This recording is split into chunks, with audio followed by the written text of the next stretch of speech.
Hello बच्चों, let's read the question.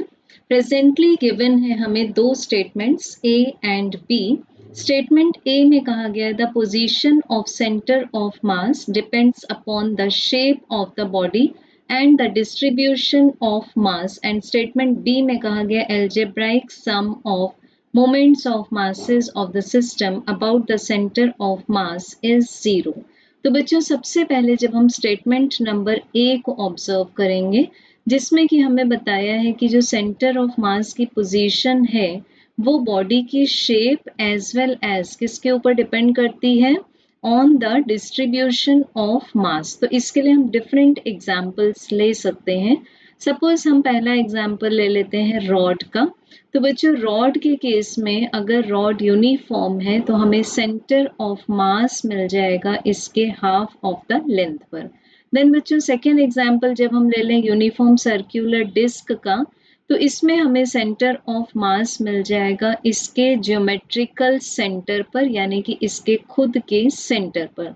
Then बच्चों third ले लें अगर हम एक रेक्टेंगुलर लैमिना यूनिफॉर्म, तो इसमें हमें जो सेंटर ऑफ मास मिलेगा वो इसके डायगोनल्स के इंटरसेक्शन पर मिलेगा, that is intersection of its diagonals.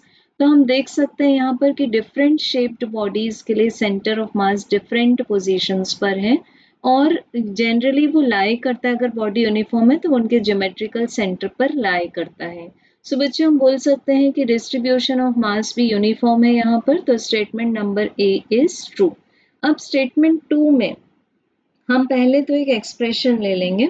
Suppose एक बॉडी 3D डायमेंशंस को यूज करती है, that is X Y and Z.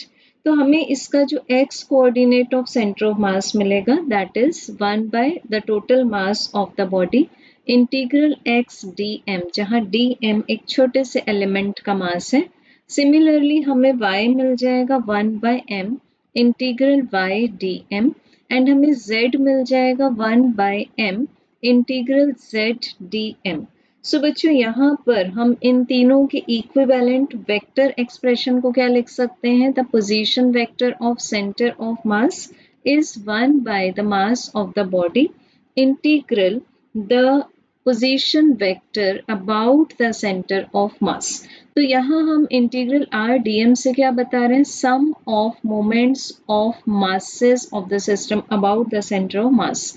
तो बच्चों अगर हम यूज कर लें कि जो सेंटर ऑफ मास है वो ओरिजिन पर है, तो इट मीन्स हमें आर का मैग्नीट्यूड क्या मिल जाएगा, जीरो। सो हमें मिल जाएगा इंटीग्रल आर डी एम का आंसर जीरो। इट मीन्स हम बोल सकते हैं integral X D M equals to integral Y D M equals to integral Z D M equal to zero.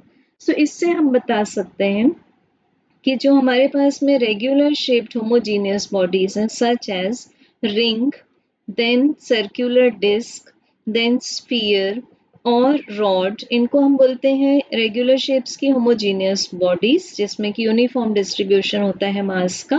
तो यहाँ पर सेंटर ऑफ मास कहाँ लाई करता है, एट द ज्योमेट्रिकल सेंटर। सो हम बोल सकते हैं स्टेटमेंट नंबर बी भी ट्रू है। सो इट मीन्स बच्चों दोनों ही स्टेटमेंट ट्रू है, तो correct answer is option C. Thank you.